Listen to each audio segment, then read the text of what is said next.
자, 그 다음에 여섯 번째로요. 존경받는 남편. 아내에 대한 지식을 가진 남편이 돼야 됩니다. 아내에 대한 지식입니다. 물론 여자에 대한 지식도 가져야 되지만 그 많은 여자 중에서 내 아내는 다른 여자하고 또 다른 거 있어요. 자라온 환경이 달라요. 체질이 다르고 기질이 달라요.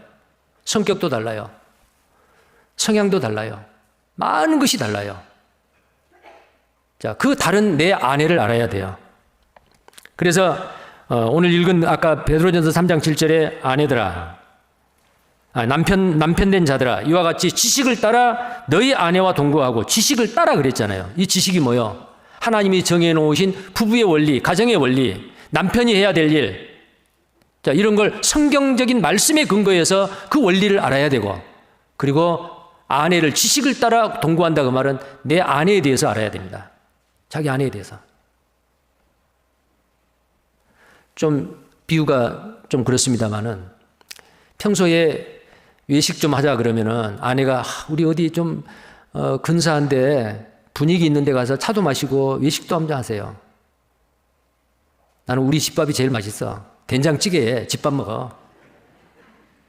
근데 어느 날 모처럼 한 남편이요, 자기 아내한테 오늘 우리 외식 가자. 아내가 너무너무 들떴습니다. 그래서 무슨 옷을 입고 갈까?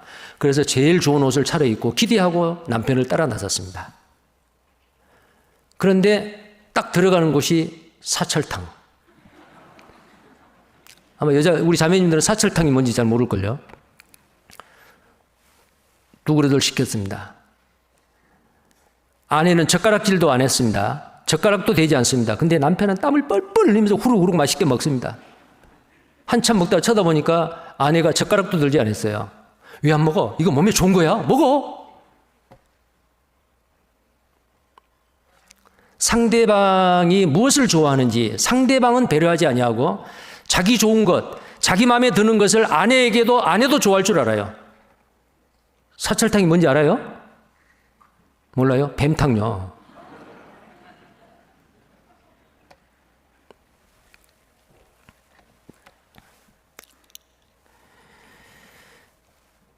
아내에 대한 지식이 없습니다. 아내와 사는 것은 군대를 지휘하는 것보다 힘들다. 아내를 알지 못하고 아내와 살 수 없다. 여성에 대한 지식을 쌓아가라. 아내가 강하게 보이지만 더 연약한 그릇이다. 자, 남자와 여자와 다른 것이 많다 그랬죠. 아마 많은 분들이 여러 번 들어서 아는데 들을 때마다 그렇구나라고 공감을 할 거예요. 자, 서로 다른 것을 가지고 있습니다. 내 아내와 남편인 나는 서로 다르다는 것을 이해해야 하고 내 아내가 나와 다르다는 그것을 정죄하면 안 됩니다. 나에게 없는 것을 내 아내가 가지고 있구나. 그걸 축복의 선물로 생각해야 합니다. 남자는 좌뇌가 발달하고 여자는 우뇌가 발달합니다. 그래서 남자는 사실적이고 분석적인데 여자는 감정적이고 직관적이요. 그리고 남자는 객관적인데 여자는 주관적입니다. 남자는 목표지향적이요. 어떤 목표를 두면 반드시 그걸 이루어야 돼요. 근데 여자는 그 목표보다도 그 목표를 이루기 위한 그 과정을 더 중요시 생각을 해요. 남자는 행동적입니다. 근데 여자는 언어적이에요. 행동으로 나타내는 걸 좋아하는데 여자는 말로 하는 걸 좋아해요. 그리고 남자는 개념적인데 여자는 아주 세부적이죠. 근데 언어적이라 그랬잖아요. 남자는 행동, 여자는 언어. 자, 여자는 말을 평균 25,000단어를 하루에 쓴답니다. 근데 남자는 많이 써야 한 10,000단어 쓴대요. 한 7,000단어에서 10,000단어를 쓴대요. 전화하는 거 보면 알아요. 여자들은 전화를 할 때요, 아주 여러 가지 말을 해요. 그래서 전화 이렇게 휴대폰을 들으면은 5분은 보통이고 20분, 30분까지 합니다. 그래서 남편이 아내에게 전화를 하면 통화 중이요. 이제 끝났겠다 싶어 하면 또 통화 중이요. 그리고 한 1시간 정도 이제 전화를 하고 나서 끝날 때 뭐라고 말하냐. 만나서 이야기해. 그래. 아직 전화로 다 말을 못한 거예요. 근데 남자들은 어때요? 용건만 간단히. 전화하면 5분 이상 못합니다. 할 말이 없어요. 근데 그것을 이해를 못하면 안 돼요. 그걸 가지고 짜증내면 안 돼요. 하나님이 그렇게 만들어 놨어요. 남자는 행동적이고 여자는 언어적이다라는 것을. 그리고 남자는 굉장히 논리적입니다. 서론, 본론, 결론을 다 이렇게 아주 논리적으로 해야만이 이해가 되는 거예요. 근데 여자는 논리적이 아니에요. 결론부터 말해요. 아주 연역적이죠. 그래서 아내가 남편에게 말할 때 그 있잖아요는 결론부터 말하는 거예요. 아무리 들어봐도 그 있잖아요 결론이 아직 안 나와요. 그냥 결론부터. 그리고 아무것도 없어요. 그러면 남편이 묻습니다. 뭐가 있어? 그럼 그때부터 서론, 본론, 결론을 말하는 것이 아니고 여기저기 왔다 갔다 설명을 해요. 여러 가지를 막 동시에 이야기해요. 근데 여자들은 다 알아먹는데 남자들은 못 알아먹어요.